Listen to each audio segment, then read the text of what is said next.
Continuing the reading in the World and Thorinn by Damon Knight. Today is Chapter 4, Section 2.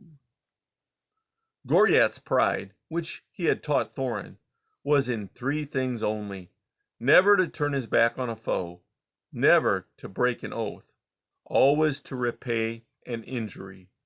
Beyond this, Thornton had no idea of right and wrong, only a strong sense of justice and injustice. By his lights, he had done nothing that was either wrong or unjust. Yet it was obvious that he had somehow offended the people of the cavern. They no longer came to the clearing by the river or even into the forest above it.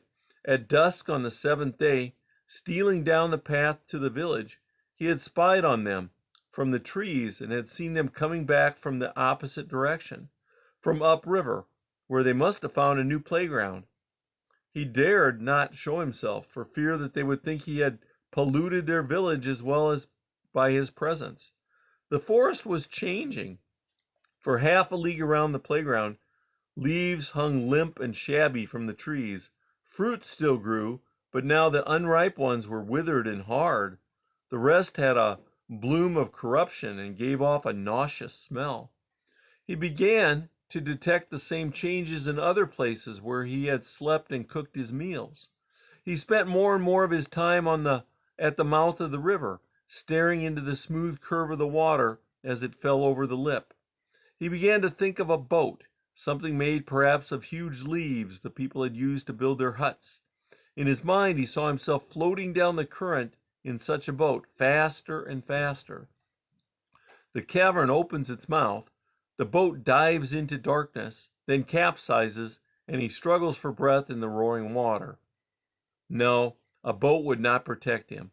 But what if he made two boats and sealed them together like two halves of a nut, and himself inside? The idea aroused him, and he went into the forest for leaves of the proper size. He found them in profusion and carried an armful down to the riverbank.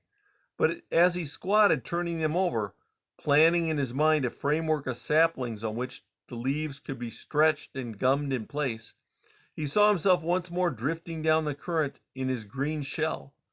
The boat strikes a rock, bursts open, the water floods in, and the man is inside, struggling, drowning. He casts the leaves aside, angry with himself and the gods, for it seemed to him that the answer was almost within his reach. Deep in thought, as he wandered upriver, he found himself again at the deserted playground. He paused, looking up the slope, and his skin prickled. He went up to the forest's edge and stood before the pod vine. Here, like green thoughts, hung the very things he had been imagining. They had been here all the time, yet he had not really seen them until now. The vine was still green and fresh. One pod hung heavy. The rest were invitingly open. He tested an empty one by striking it repeatedly, first with a stick, then with a heavy stone. It resisted his blows. The outer shell of the pod was thick and resilient. He slashed it with his sword. Even then, the tough fibers within held it together. He imagined himself cutting a pod, taking it to the river, where the current was swift, lying down inside it. But would it close then, when he had cut it from the vine? And if it did, how was he going to get the pod into the river? Another equally alarming thought: what if the water made the pod open?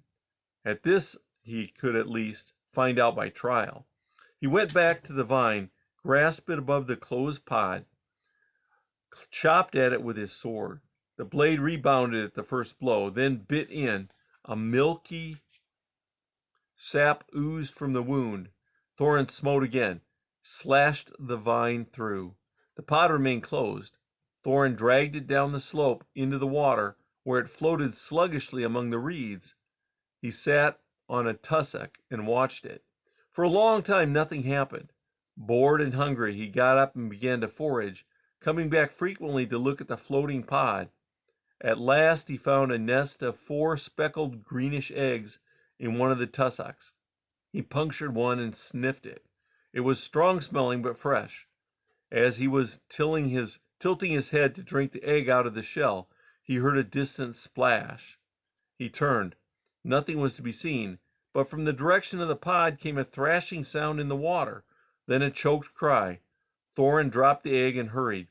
Before he could reach the spot, he saw a human form flounder upright among the reeds. It was the boy. He stared wildly at Thorinn, then whirled and tried to run. He fell almost at once in the shallows, but was up again and struggling to the shore. Thorinn saw him reeling up the slope. At the forest's edge, he turned a white face for an instant. Thorinn found the pod awash among the reeds. It was open and full of water. The soft pink inner surface was already swelling and slimy to the touch. That's the end of section 2.